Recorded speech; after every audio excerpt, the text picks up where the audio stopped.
इस वीडियो में हम बात करने वाले हैं वन पीस के एपिसोड 1086 के बारे में, जिसको चलिए शुरू करते हैं। एपिसोड की स्टार्टिंग होती है हमें स्टोराइड्स की शिप को दिखाते हुए, जहां पर लूफी मार खा रहा होता है नावी के हाथों, क्योंकि वाटरफॉल के ऊपर से उसने शिप गिरा दी होती है हमारे प्रीवियस एपिसोड में। फिर वहीं पे बर्ड आता है जहाँ न्यूज़पेपर आता है और रॉबिन उस न्यूज़पेपर को लेती है। फिर उसके बाद उनके न्यू बाउंड्रीज आती है, जहाँ पर वो लोग देखते हैं कि इनकी बाउंड्रीज कितनी इंक्रीज हुई है। सबसे पहले हमें चॉपर की बाउंड्रीज दिखाई जाती है, जो कि है 1000 बेरी, जो देख के वो शॉक हो जाता है कि इतनी कम कैसे बढ़ाई। फिर उसके बाद हमें नामी की दिखाई जाती है 366 मिलियन बेरीज, जहाँ पर वो शॉक होती है कि इतने पैसे मुझे दे दिए होते तो क्या होता। फिर उसके बाद ब्रूक की दिखाई जाती है 383 मिलियन बेरीज, फिर फ्रैंकी की 394 मिलियन बेरीज एंड उल्सॉप की, जहाँ पर वो आंखें खोलकर थोड़ी बहुत देखता है कि 500 मिलियन बेरीज, और इतना शॉक हो जाता है कि वो सोचता है कि इससे ज्यादा तो नहीं बढ़ना चाहिए भाई। फिर उसके बाद हमें रॉबिन की दिखाई जाती है, जो कि है 930 मिलियन बेरीज। फिर सांजी अपनी बाउंटी देखता है, जो कि उसकी बाउंटी होती है 1 बिलियन 32 मिलियन बेरीज। फिर उसे लगता है कि वो चिढ़ाने के लिए जोरो और जिनबे के पास जाता है, तो उनकी बाउंटी देखता है, तो जिनबे की बाउंटी होती है 1 बिलियन 100 मिलियन बेरीज एंड जोरो की बाउंटी होती है 1 बिलियन 111 मिलियन बेरीज, जिसे देख के उसकी पूरी चल जाती है। उसके बाद हमें दिखाया जाता है कि बगी का ठिकाना दिखाया जाता है, जहाँ पर हमें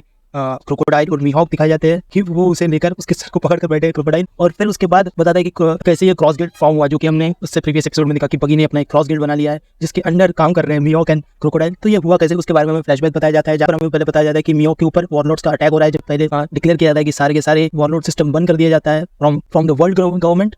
फिर उसके बाद दिखाया जाता है कि सारे वॉरलॉर्ड्स के ऊपर हमला हो रहा है। उसी में से एक मीहॉक थे, जहाँ पर उसके ऊपर हमला हो रहा था। उसी टाइम क्रोकोडाइल का उसे कॉल आता है, वो दोनों अपनी एक अलायंस फॉर्म करते हैं और मीहॉक भी राजी होना पड़ता है उसे, क्योंकि उसे ही पता था कि अगर अलायंस फॉर्म नहीं करूंगा तो मैं बच नहीं पाऊंगा, क्योंकि वहाँ पे बहुत सारे वॉरलॉर्ड्स ऑफ द शिप। हालांकि वो तो काफी पावरफुल है, आराम से हरा दिया रहता है, पर वहाँ पे वो दिमाग का बंदा है, हमारा होशियार बंदा है हमारा। फिर उसके बाद हमें बगी को दिखाया जाता है, जहाँ पर उसके ऊपर भी हमला होता रहता है, क्योंकि वो भी फॉर्मर वॉरलॉर्ड होता है, उस टाइम वॉरलॉर्ड होता ही है। तो जिसके ऊपर भी हमला होता रहता है, जहाँ पर क्रोकोडाइल उसे बचाता है। उस टाइम जब उसके ऊपर हमला हो रहा होता है, तो क्रोकोडाइल उससे इसके बदले फेवर मांगता है, या फेवर नहीं, या धमकी देता है कि मुझे इसके बदले मनी कमा के दो, नहीं तो मैं किसी और को ढूंढ लूंगा और तुम्हें यहाँ पे मार दूंगा। तो बगी के पास कोई और रास्ता बचता नहीं है, तो वो उसे ना चाहते हुए भी क्रोकोडाइल का साथ देना पड़ता है और उसके अंदर काम करना पड़ता है। फिर उसके बाद फिर से हमें फ्लैशबैक से बाहर निकलते हुए करंट में दिखाया जाता है कि बगी की क्रोकोडाइल बगी को पकड़ के हुए है उसका सर, और बोलता है कि तूने कब फॉर्म किया था, मैं तुझे अभी बताता हूँ। तो बोलता है कि ये मैंने नहीं किया। फिर हमें फिर से फ्लैशबैक बताया जाता है कि बगी के साथ क्या हुआ था, कि उसके क्रूमेट्स ने उसका पोस्टर छाप दिया था बिना उसके पूछे, और सारी वर्ल्ड को वो पोस्टर बांट भी दिए थे, जिसके अंदर दिखा रहे थे, जैसे कि वो दिखा रहे थे कि मीहॉक एंड क्रोकोडाइल दोनों उसके अंडर काम कर रहे हैं। फिर उसके बाद हमें मरीज दिखाए जाते हैं, मरीज का ठिकाना दिखाया जाता है, जहाँ पर दिखाया जाता है कि ये भी काफी ज्यादा सीरियस इशू है, क्योंकि बगी बन चुका है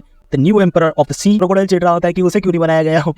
फिर उसके बाद वर्ल्ड गवर्नमेंट हमें उनकी बाउंटीज दिखाई जाती है, जहाँ पर हमें क्रोकोडाइल की बाउंटी दिखाई जाती है, जो कि होती है 1 बिलियन 965 बेरीज। एंड उसके बाद मीहॉक की बाउंटी दिखाई जाती है, जो कि होती है 3 billion 590 million berries. And then उसके बाद new emperor of the sea Buggy the genius jester, जिसकी बाउंटी होती है 3 बिलियन 190 मिलियन बेरीज। इस साथ हमें दिखाया जाता है कि इन तीनों की बाउंटी इतनी ज्यादा है और इसे काफी ज्यादा थ्रेट माना जाता है वर्ल्ड की। ये बहुत ज्यादा तगड़ी अलायंस दिखती है, जो कि हमें दिखती भी है बाहर से, लेकिन अंदर से क्या चालू है ये तो हमें अभी पता चल ही गया है। फिर उसके बाद हमें मीहॉक को दिखाया जाता है फिर से करंट में, जहाँ पर हमें दिखाया जाता है कि मीहॉक बोलता है कि और जब भी हमें जरूरत पड़ी तो इसे निकाल के फेंक देंगे। जहाँ पर हमें बगी का चेहरा दिखाया जाता है, जो कि पूरा डर से भरा हुआ होता है और फट गई रहती है बगी की। क्रोकोडाइल बोलता है बात तो सही है। फिर बगी सोचता है कि फिर हमें बगी को दिखाया जाता है, फिर बगी बोलता है कि इन दोनों के बीच में मैं कैसे फंस गया यार। फिर उसी के साथ एपिसोड की एंडिंग हो जाती है। अगर वीडियो पसंद आई हो तो इसे लाइक शेयर एंड सब्सक्राइब जरूर करें, और मैं हर हफ्ते एक नई वीडियो लाते रहूंगा, एनिमे से रिलेटेड, न्यू एपिसोड से रिलेटेड, एपिसोड हो चुके उनसे रिलेटेड। इस चैनल पे बहुत सा नया कंटेंट आने वाला है, तो stay tune guys. Thank you.